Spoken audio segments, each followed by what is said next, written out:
Hello everyone. In this video, we are going to discuss about ionic radius, that is trends in physical properties, that is trends in physical properties with ionic radius. See, we have already discussed about the atomic radius in our previous video, which is available in the playlist.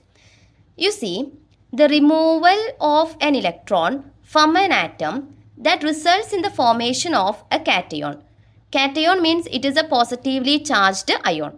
Okay, cation is a positively charged ion. So when we remove an atom from, when we remove an electron from an atom, that results in the formation of a positively charged ion, which is actually called as cation. For example, if you consider the sodium atom, its atomic number is 11. That means 11 protons and 11 electrons are there in the sodium atom.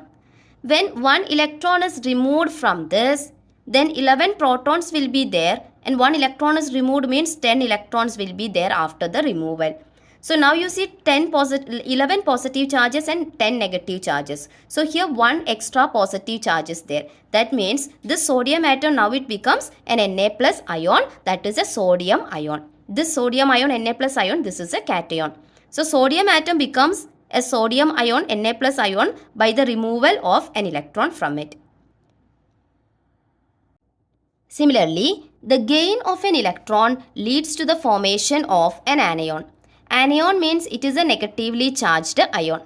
That is, when an atom gains some electrons, it becomes a negatively charged ion, which is called as an anion. For example, if you consider fluorine, its atomic number is 9. So 9 protons are there in the fluorine atom as well as 9 electrons are there. So 9 positive charges and 9 negative charges are there. When fluorine gains 1 electron, then proton number will be 9, electron number will become 10.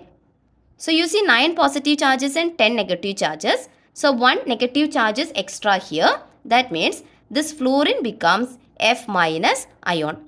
So when fluorine gains 1 electron, it becomes an anion, which is F minus ion. That is a negatively charged ion.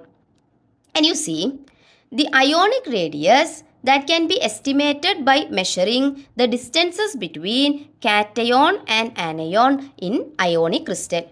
So when we talk about the ionic radius, we should know about ions, cations and anions. The ionic radius can be estimated by measuring the distances between cation and anion in ionic crystal. See, a cation, it is smaller than its parent atom, because a cation has fewer electrons while its nuclear charge remains the same. So there will be a strong attraction between nucleus and the outermost electrons, and hence size decreases.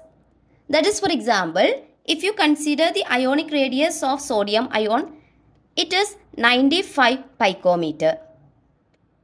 Okay, and when you consider the atomic radius of sodium, it is 186 picometer. So you see, Na plus ion, this is a cation. It is smaller than, the parent atom, that is sodium atom. Okay, because you see the radius is a measure of its atomic size. Okay, similarly, the size of an anion, it is larger than that of its parent atom. Because anion means it is a negatively charged ion, its size will be larger than the parent atom's size, because it has more number of electrons than the parent atom. That would result in increased repulsion among the electrons, and it decreases the effective nuclear charge, and hence atomic size increases. For example, if you consider the ionic radius of fluoride ion, F minus ion, it is 136 picometer.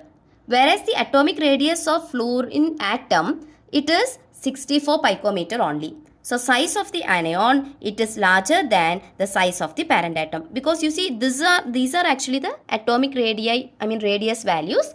That is actually a measure of the atomic size of the atom. Okay, so the cation, it is smaller than its parent atom. The size of an anion is larger than that of its parent atom. You see, the atoms and ions which contain same number of electrons and identical electron configuration are called isoelectronic species. So the atoms or the ions which contain same number of electrons and identical electron configuration, they are called as isoelectronic species. See, these are actually examples for isoelectronic species. See, O2 minus means actually the atomic number of oxygen is 8. So, 8 electrons are there. 8 electrons and 8 protons are there. O2 minus means it gains 2 more electrons. So, number of electrons becomes 8 plus 2, 10. Okay, similarly atomic number of fluorine is 9. F minus means it gained 1 electron. So, now the number of electrons will become 9 plus 1, 10. Atomic number of sodium is 11. That means 11 electrons are there. Na plus means 1 electron is removed from the sodium atom. So, now the number of electrons will become 11 minus 1, which is 10. Atomic number of magnesium is 12. So, 12 electrons are there. Mg2 plus means 2 electrons are removed from the magnesium atom. So, now the number of electrons in Mg2 plus will become 12 minus 2, which is 10. So, you see these elements, these ions have the same number of electrons. So, they are actually called as isoelectronic species. See, the radii of these isoelectronic species would be different because of their different nuclear charges. Okay, because the nuclear charge of oxygen will be 8 positive charges are there, 8 protons are there, no? So, corresponding to that it will have some nuclear, effective nuclear charge. Then when you consider fluorine, 9 protons are there in the nucleus. When you consider sodium, number of electrons, that would be different, but definitely you see the number of protons will remain the same. So, 11 protons are there in the nucleus of sodium.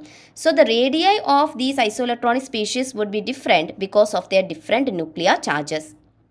And you see, a cation with a greater positive charge will have a smaller radius because of the greater attraction of the electrons to the nucleus.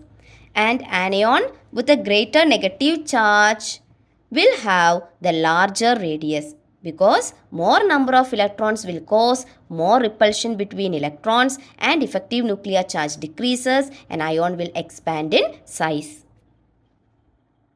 So in this video, we have discussed about the ionic radius. I hope it is clear to you. Thank you.